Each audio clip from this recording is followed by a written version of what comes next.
Berapa banyak amal yang sederhana kecil, tapi melahirkan besarnya pahala.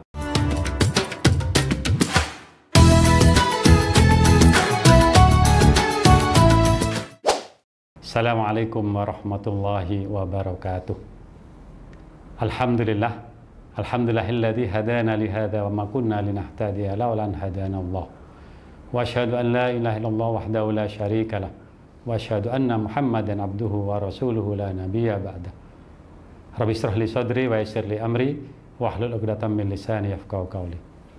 Pemirsa sekalian yang dimuliakan Allah Subhanahu wa taala, alhamdulillah kita bersyukur kepada Allah yang telah memberikan berbagai nikmatnya kepada kita.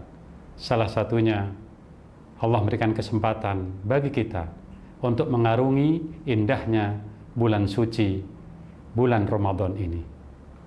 Sehingga kita betul-betul berharap kepada Allah, Ramadan kali ini bisa lebih maksimal dan menghasilkan berbagai macam kebaikan juga maksimal. Pemirsa yang dimuliakan Allah Subhanahu wa taala, di bulan Ramadan ini tentu banyak amalan yang kita lakukan. Tetapi ada adabnya, ada etikanya. Apa yang disebut dengan adabut taqarrub ilallah.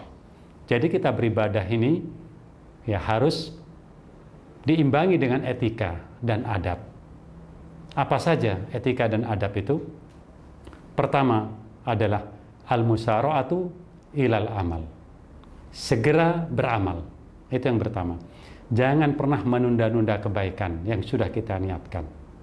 Bersegera ini adalah sesuatu yang luar biasa. Karenanya Allah Subhanahu wa taala mengatakan fastabiqul khairat. Berlomba-lombalah kalian dalam hal kebaikan. Dalam hal mengerjakan setiap kebaikan. Kalimat berlomba-lomba ini Allah Subhanahu wa taala memicu kita agar segera tuntas, agar segera selesai setiap amal yang kita lakukan.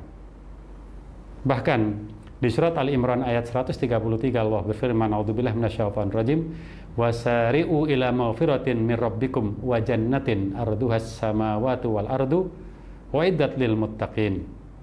Bersegeralah kalian menuju ampunan Allah Subhanahu wa taala dan surga yang luasnya seluas langit dan bumi, dan itu hanya disiapkan oleh Allah Subhanahu wa taala untuk orang-orang yang bertakwa. Kita sudah tahu bahwa orang berpuasa itu diproses oleh Allah Subhanahu wa taala.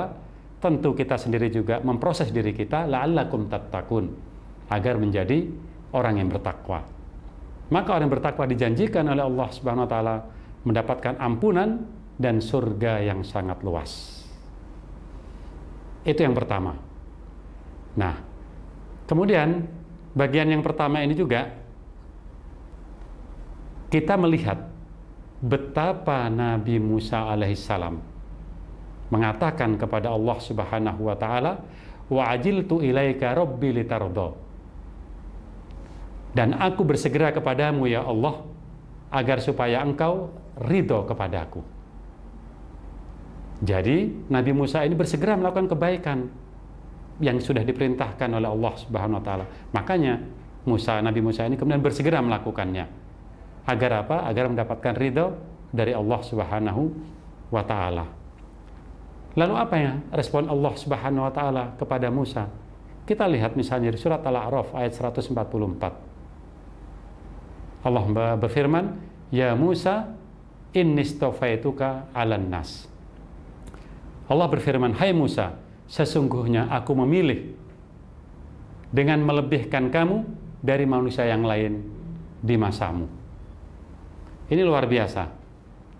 Jadi Allah Subhanahu wa taala menyambut dan merespon apa yang dilakukan oleh Musa dengan bersegera dalam hal kebaikan itu.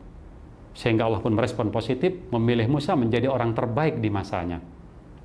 Karenanya Musa, yang apa yang sudah dilakukan oleh beliau itu disebut adalah penghargaan yang luar biasa kepada Allah, karena memang mengedepankan apa yang diinginkan oleh Allah Subhanahu wa taala. Karenanya tingkat penghargaan kita kepada Allah akan sebanding dengan penghargaan Allah kepada kita. Ini penting. Pemirsa yang dimuliakan Allah Subhanahu wa taala, yang kedua, adab yang kedua, al-mudawamatu ala fi'lil khair. Melakukan kebaikan secara kontinu. Rasulullah SAW pernah mengatakan kepada seseorang, "Ya Abdullah, la takun mithla fulalin, kana yakumul laila fataraka qiyamal lail." Hai Abdullah, engkau jangan niru apa yang dikerjakan dan dilakukan oleh si fulan. Si fulan dulu, dia sudah biasa melakukan qiyamul lail, sholatnya begitu banyak, fataraka qiyamal lail. Lalu dia mengurangi dan akhirnya berhenti dan meninggalkan qiyamul lail dan sholat malamnya. Nah, ini artinya orang yang tidak kontinu dalam melakukan kebaikan. Karenanya Rasulullah SAW pernah ditanya oleh sahabat, "Ya Rasulullah, ayyul amali ahabbu ilallah?" Amal apa yang paling dicintai oleh Allah Subhanahu wa taala? Qala, Rasulullah menjawab, adwamuhu wa in qalla, yaitu amal kebaikan yang dilakukan dengan kontinu walaupun sedikit.